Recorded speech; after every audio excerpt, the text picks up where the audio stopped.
Snow falls over Chicago's empty streets. On a late-night bus, Lena Brooks drives on, a quiet symbol of courage in the quiet of the world. Fear doesn't always arrive shouting. Sometimes, it walks in silently. At a dim bus stop, a teenage boy steps on board. His hands shake. His jacket is stained with blood. Lena watches him through the rearview mirror. Police radio crackles. Armed suspect. Possibly a minor. Last seen near Route 17. Passengers exchange terrified looks. Some rush off the bus. In moments of chaos, decisions carry weight. Police cars surround the bus. Red and blue lights flash through the windows. An officer shouts, "Driver, step away from the vehicle." Lena stays seated. Her hands remain steady. Bravery doesn't always mean running forward. Sometimes it means staying. What's your name?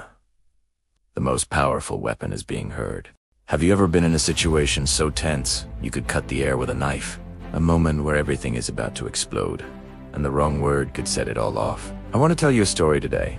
A story about a woman named Lena and the incredible power of simply listening. It all started on a freezing winter afternoon, the kind where the sky is a flat, unforgiving gray, and the snow just keeps coming down, blanketing everything in a thick, silent layer of white. Lena was on a city bus, heading home after a long day. The windows were fogged up, blurring the outside world into a swirl of white and gray. Inside, the air was warm and smelled faintly of wet wool and melting snow.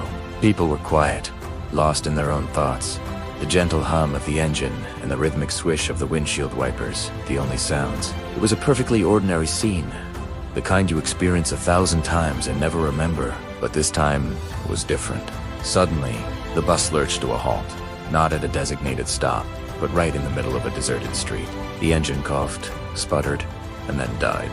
A heavy silence fell over the passengers. A few people looked up from their phones, annoyed. Others peered out the windows, trying to figure out what was happening. The driver, a man with a weary face, was on his radio, his voice a low, frustrated mumble.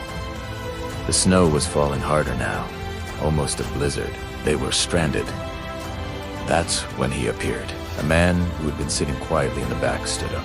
He was tall and gaunt, his clothes thin and worn.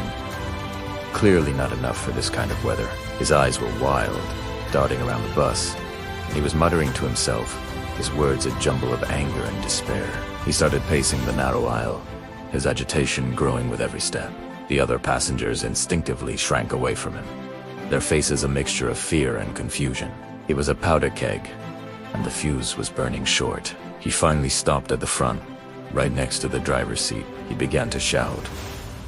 His voice was raw, filled with a pain that was almost palpable. He yelled about losing his job, about his family leaving him, about being invisible, about the world just chewing him up and spitting him out. The driver tried to calm him down, using that standard, placating tone people use when they're scared. "Sir, please, sit down. Everything's going to be okay." But that just made it worse. It was like throwing gasoline on a fire. The man became more enraged, screaming that nobody understood, that nobody ever listened. He started pounding his fists on the dashboard, the plastic cracking under the force of his blows. That's when Lena stood up. She wasn't a police officer or a therapist. She was just a librarian, a woman in her late 50s, with kind eyes and a calm demeanor. She walked slowly, deliberately, up the aisle, towards the front of the bus. People stared, holding their breath. What was she doing? Was she crazy? She stopped a few feet away from the man, not crowding him, just creating a small, quiet space in the middle of the chaos. She didn't say a word. She just looked at him, and she listened. The man faltered, his angry tirade trailing off as he noticed her. He stared at her, suspicious. "What do you want?" It's nothing. Lena just met his gaze and said softly, "I'm listening." That was it. 4 simple words. He seemed taken aback, confused. He started again, his voice still loud, but the sharpest edge of his fury had softened. He talked about the factory closing, about the eviction notice, about the feeling of being completely and utterly alone. Lena didn't interrupt. She didn't offer advice or platitudes. She didn't say, "I understand." Because how could she? She just stood there, her entire being focused on him. Her head tilted slightly, her expression one of deep, unwavering attention. As he spoke, something remarkable began to happen. The tension in his shoulders started to ease. His clenched fists slowly uncurled. His breathing, which had been ragged and harsh, became steadier. The storm inside him was starting to break. He talked for what felt like an eternity. He poured out all the bitterness, all the fear, all the hurt that had been poisoning him from the inside out. And Lena absorbed it all, like the soft silent snow outside. She was a quiet harbor in his personal hurricane. The other passengers watched, their initial fear turning into a kind of awe. They were witnessing something profound, something they hadn't known was possible. They were learning a powerful lesson about human connection.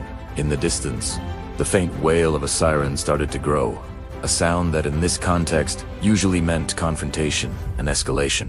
But inside the bus, a different kind of resolution was taking place. The man's voice eventually dropped to a whisper. The anger was gone, replaced by a deep, hollow exhaustion.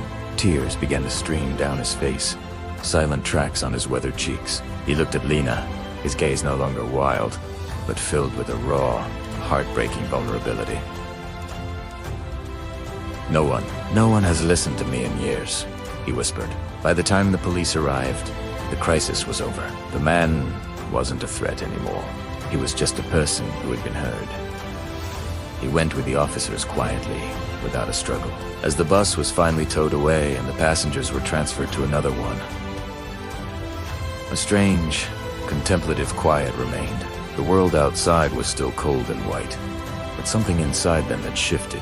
They had seen firsthand that sometimes the most powerful tool we have isn't force, or authority, or even clever words. It's patience.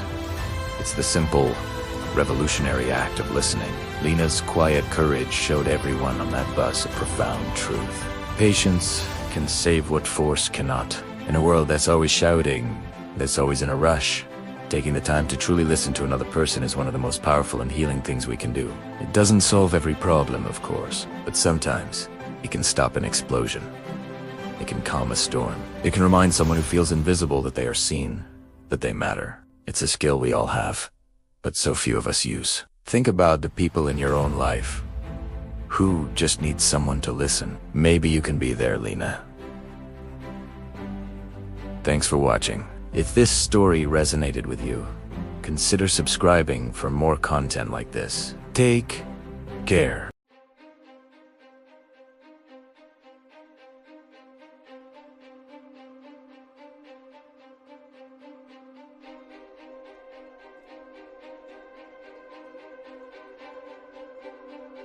Morning light breaks.